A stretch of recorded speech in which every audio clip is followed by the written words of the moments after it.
આજથી ભગવાન શિવનો પ્રિય મહિનો એટલે કે પવિત્ર શ્રાવણ માસ શરૂ થાય છે। શું તમને ખબર છે કે ભગવાન શિવને શ્રાવણ મહિનો જ કેમ પ્રિય છે?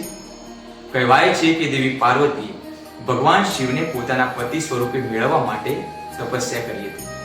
તો બીજી તરફ સતીના મૃત્યુ પછી ભગવાન શિવને પોતાના પત્ની તરીકે દેવી પાર્વતી શક્તિ સ્વરૂપે મળ્યા હતા। તો બીજી તરફ ચાલુ વર્ષે 72 વર્ષ બાદ 5 સોમવારનો સંયોગ થયો છે, જે આપણા માટે ખૂબ જ મહત્વનો છે।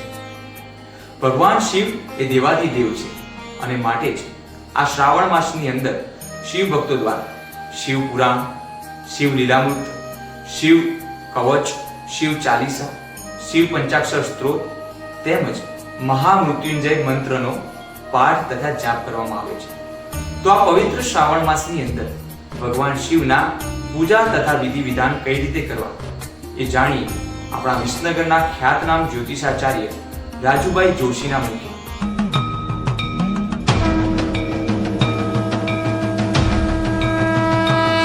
जय श्री कृष्ण। मृत्युंजय महादेव स्त्राहि मां शरणागतम जन्म मृत्यु जरा व्याधि पीड़ितम कर्म बंधनहि त्र्यंबकम यजामहे सुगंधिम पुष्टिवर्धनम उर्वारुकमिव वंदनान मृत्यु मुक्ष्यमामृतात्। पवित्र અને ખૂબ જ પુણ્યશાળી એવો શ્રાવણ માસ ઘણા સમયથી ભક્તો તેની રાહ જોતા હોય છે અને એમાં આ વખતે શ્રાવણ મહિનામાં 5 સોમવાર અને આવો યોગ ઘણા બધા વર્ષો પછી આવી રહ્યો છે, ત્યારે ભક્તોની અંદર એક જબરજસ્ત અંદર ઉત્સાહ એમનો વધી રહ્યો છે। પુણ્ય પવિત્ર શ્રાવણ માસ, શ્રાવણ સુદ એકમ ને સોમવાર 5 ઓગસ્ટ, એમાં પ્રથમ આશ્લેષા એટલે કે સર્પ નક્ષત્ર જેની શરૂઆત થઈ રહી છે અને શ્રાવણ મહિનાની અમાસને પણ સોમવાર મઘા નક્ષત્ર શિવ યોગ એનો છેલ્લો દિવસ છે। આવા પવિત્ર શ્રાવણ માસની અંદર શિવ ભક્તિનું ખૂબ જ મહિમા છે। મૃત્યુંજય મંત્ર, નમઃ શિવાયનો મંત્ર જીવનની અંદર આધિ વ્યાધિ અને ઉપાધિમાંથી આપણને મુક્તિ અપાવનાર છે। ઘણીવાર આપણે ભક્તિ કરીએ છીએ, પરંતુ ઘણીવાર શું કરવું જોઈએ શિવ મંદિરની અંદર જઈને તો અમારા વાલા શ્રોતાજનોને અમે જણાવીશું કે શિવ મંદિરમાં ગયા પછી પ્રથમ ભગવાનની ઉમરોટને વંદન કરવા જોઈએ। અંદર ગયા પછી ગણપતિ અને ભૈરવ અથવા હનુમાનજી જે આજુબાજુ બંને દેવો બિરાજમાન છે એમને વંદન કરી ત્યાર પછી ભગવાન કુર્મ અને નંદિકેશ્વરને પગે લાગી, માં પાર્વતીને વંદન કરી, ગોગ મહારાજને વંદન કરી, પોતાના ઘેરથી જે તમે આસન લઈ ગયા હોય એ પવિત્ર આસન ઉપર બિરાજમાન થઈ અને ભગવાન શિવની ભક્તિ કરવાની છે।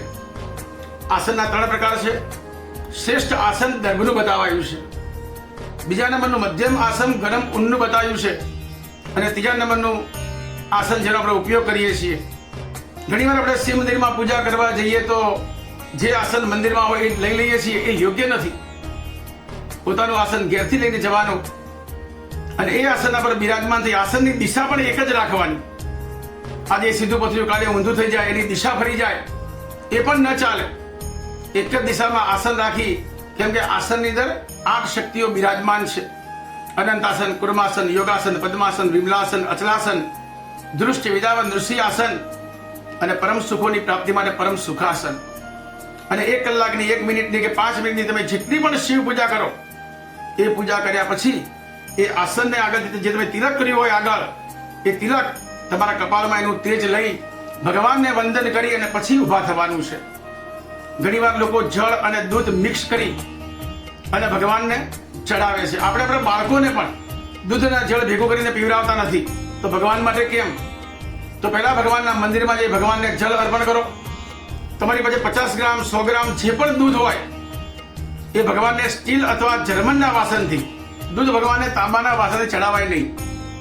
ભગવાનને દૂધ અર્પણ કરો, પછી ભગવાનના પર પંચામૃત, ઘી, મધ જે તમારી પાસે લિક્વિડ વસ્તુઓ છે એ અર્પણ કરી શુદ્ધ ભગવાનને સ્નાન કરાવી અને ત્યાર પછી ભગવાનને અક્ષત એટલે કે ચોખા, કાળા તલ, મગ તમે જે કંઈ અર્પણ કરતા હોય કરી ભગવાનની સુંદર ભાવનાથી ત્રિદલમ ત્રિગુણાકારમ ત્રિનેત્ર ત્રિવાયુધમ ત્રિજન્મ પાપ સંહારમ એક બિલ્વ શિવાર્પણમ દર્શનમ બિલ્વ વૃક્ષસ્ય સ્પર્શનમ પાપનાશનમ અઘોર પાપ સંહારમ એક બિલ્વપત્ર શિવાર્પણમ અથવા નમઃ શિવાયના ભાવ મંત્રથી, પંચાક્ષર મંત્રથી ભગવાનના ઉપર બિલીપત્ર અર્પણ કરો બિલીપત્ર અર્પણ કર્યા પછી ફરી ભગવાનના પર જલ અર્પણ કરો.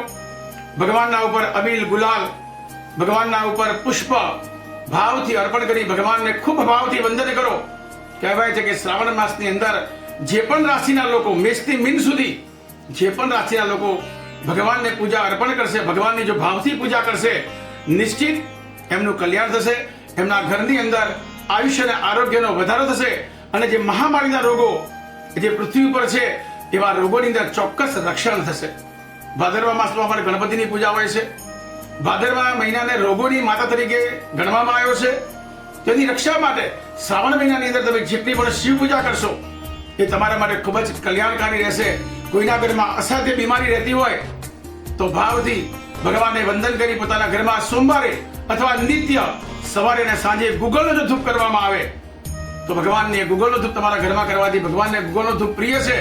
તમારા ઘરમાંથી એ મહામારી અથવા ઘરની અંદર રહેલી નેગેટિવ એનર્જી તમારા ઘરમાંથી દૂર થશે. તો આવો આ પવિત્ર શ્રાવણ માસની અંદર ભાવથી ભગવાનને વંદન કરીએ. ખૂબ ભાવથી એક જ આસનનો ઉપયોગ કરીએ. તાંબાના પાત્રથી ભગવાનને જળ જ ચડાવીએ. બીજા પાત્રથી સ્ટીલ અથવા જર્મનની અથવા ચાંદીના પાત્રથી ભગવાનને દૂધ અર્પણ કરીએ. ભાવથી ભગવાનની આગળ પુષ્પ અર્પણ કરીએ.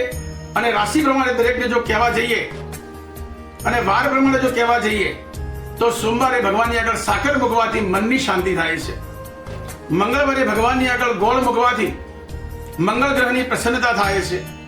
બુધવારે ભગવાનની આગળ મોસંબી અને ટોપરાની કાચની મૂકવાથી બુધ અને રાહુ ગ્રહની કૃપા થાય છે. ગુરુવારે ભગવાનની આગળ જામફળ અથવા ચમરૂખ મૂકવાથી ગુરુ ગ્રહની કૃપા થાય છે.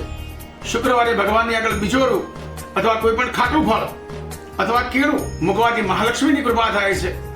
શનિવારે ભગવાનની આગળ ખારેક મૂકવાથી શનિદેવની કૃપા થાય છે.